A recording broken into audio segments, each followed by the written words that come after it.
apostle and chief high priest, Tazadaqyah, the God-sent comfort.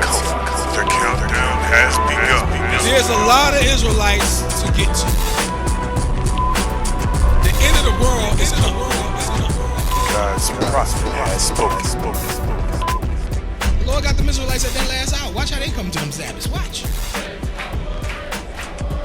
So there's going to be always people coming in up until the very last hour. What's the topic of tonight's class? What's the topic of tonight's class? The last hour. The 11th hour is the 11th hour. From the creators of the book of life. The whole point is everybody doing a lot of talking, but how does it end? How does it end with all this talk? How's it going to end with Esau? We already know that the Bible said he opened his mouth and blasphemed. We know he's talking big. But how is it going to end? Time is on our side. You won't know that I'm nothing like you. And watch what I do with the people that you hate. The people that you labor to keep apart, keep separated, to not come back to their Almighty. I'm going to set them in order right before your eyes. With all that energy you put in keeping them apart, you're going to be amazed at how they just coming back together. Nothing is going to stop God's word from coming again.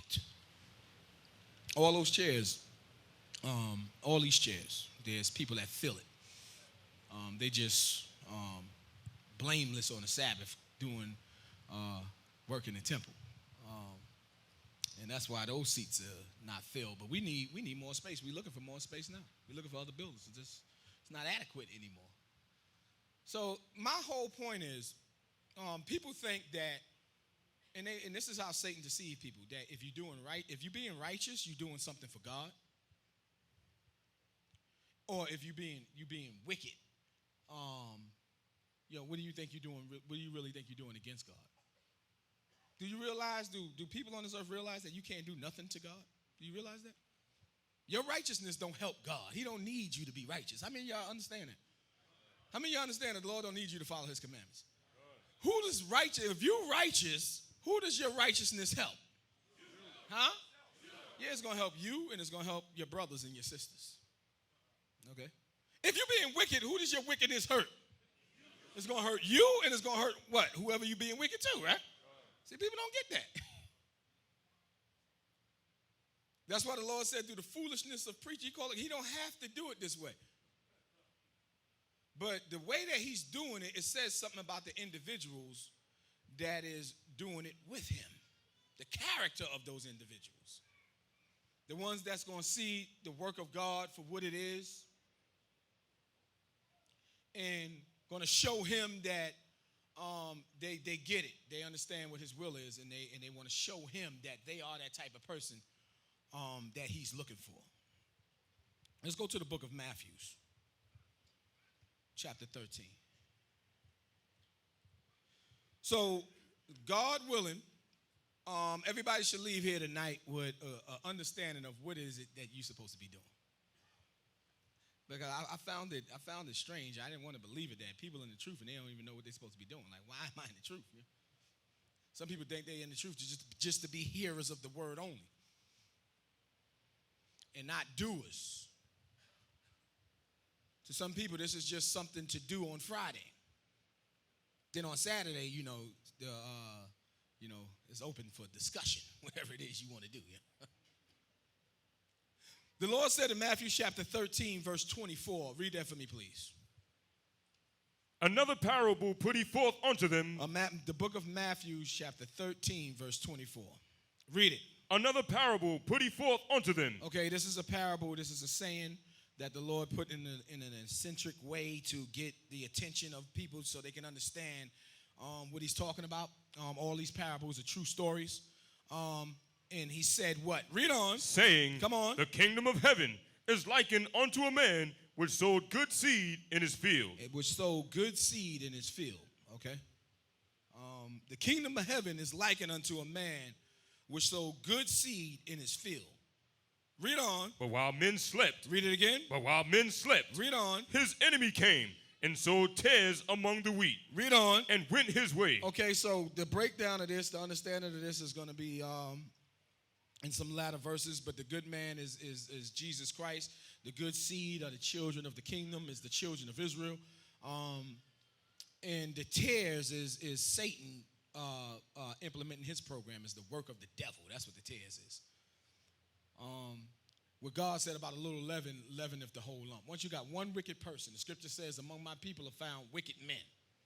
You got people dedicated to wickedness, okay?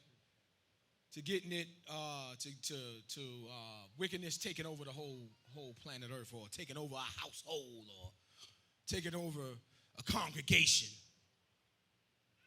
Read on. But when the blade was sprung up, Come on. and brought forth fruit, Read on. then appeared the tares also. Okay, so what God is saying is, until the end of the world come, there's going to be good and there's going to be bad. And the good and the bad is going to be right there where you at. It's going to be right among you. It's going to be right next to you. It's going to be all around you. Until the end of the world come, there's going to be good and there's going to be bad. That's guaranteed. It's guaranteed. That means you got people in here right now for the right reasons. You got people in here for the wrong ones right now. It's guaranteed. Read on. So the servants of the householder came. Read on. And said unto him, Read on. Sir, didst not thou sow good seed in thy field? Read on. From whence then hath it tares? Yeah, you trying to bring back Israelites that's supposed to know the law of God, keep the law of God. Where's these evil people that's trying to be against the work of God and do the work of the devil? Where are they coming from? Read on. He said unto them, Come on. An enemy have done this. Read it again. An enemy have done this. Read it one more time. An enemy have done this. Yeah, the enemy is the devil, okay? Satan has a job to do, okay?